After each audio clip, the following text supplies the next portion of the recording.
রোববার দিনভর শক্তি সঞ্চয়ের পর রাতে ভয়ঙ্কর তাণ্ডব চালায় ঘূর্ণিঝড় রেমাল। তার দাপট এখনও চলছে। সাগর এখনও উত্তাল, নদ নদীর পানি স্বাভাবিকের চেয়ে বেড়েছে কয়েক গুণ। ঝড়ো হাওয়ার সঙ্গে চলছে ভারী বর্ষণ। দিনের আলো ফোটার সঙ্গে সঙ্গে দৃশ্যমান হচ্ছে রেমালের অগ্নিমূর্তির ক্ষতচিহ্ন। মধ্যরাতের জোয়ার আর ফুঁসে ওঠা সাগর, নদ নদীর পানিতে বিভিন্ন স্থানে বাঁধ ভেঙে হু হু করে পানি ঢুকে পড়ে জনপদে। মুহূর্তে লোকালয়ে প্লাবিত হয়ে পানিবন্দী হয়ে পড়েছেন হাজার হাজার বাসিন্দা। তলিয়ে গেছে গ্রামের পর গ্রাম, ভেসে গেছে মাছের ঘের। স্থানীয়দের দাবি, দুর্বল বাঁধের কারণে ঘূর্ণিঝড় শুরুর আগেই ভেঙে যায় অধিকাংশ বেড়িবাঁধ। রান্না করতে পারতেছি না, চুলায় পানি উঠছে, অনেক সমস্যা আমাদের। দুয়ারে দ্বারে গাছ পড়ছে, ঘর দিয়ে বেরোতে পারতেছি না। বাড়ি ঘরে ছেলে যা সমস্যা গেছে, আমরা জীবন আমরা আশ্রয় কেন্দ্রে ছিলাম, বাড়িতে যাওয়ালে টিনটুন সব উড়ে গেছে। যদি মানুষ আশ্রয় কেন্দ্রে না যাইতে, মানুষ গরু বাছুর সব মরে যাইতে, কিচ্ছু থাকতে না। নদীর কূলে যে বালিঘর ছিল সেগুলো পানিতে সব তলায় গেছে একবারে।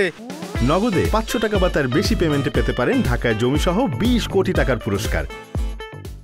ঘণ্টায় 111 কিলোমিটারের বাতাসের ঝাপটায় লন্ডভন্ড ঘরবাড়ি সহ নানা স্থাপনা, গাছপালা উপড়ে বন্ধ রাস্তাঘাট, বিদ্যুৎ বিচ্ছিন্ন হয়ে পড়েছে অনেক এলাকা। ঘূর্ণিঝড়ের আগে প্রাণে বাঁচাতে দেশের বিভিন্ন আশ্রয়কেন্দ্রে স্থান নেয় 10 লাখের বেশি মানুষ। সংশ্লিষ্টরা বলছেন, মানুষ আগেভাগে আশ্রয়কেন্দ্রে যাওয়ায় জানমালের ক্ষয়ক্ষতি কম হয়েছে।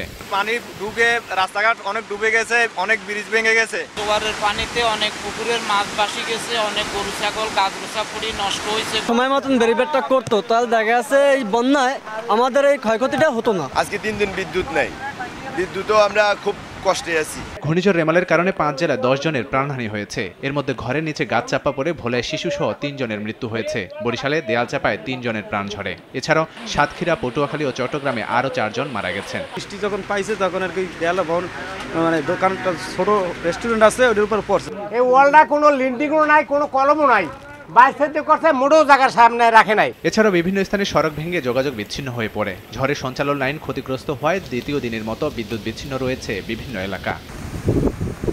লাবিব হাসান, সময় সংবাদ।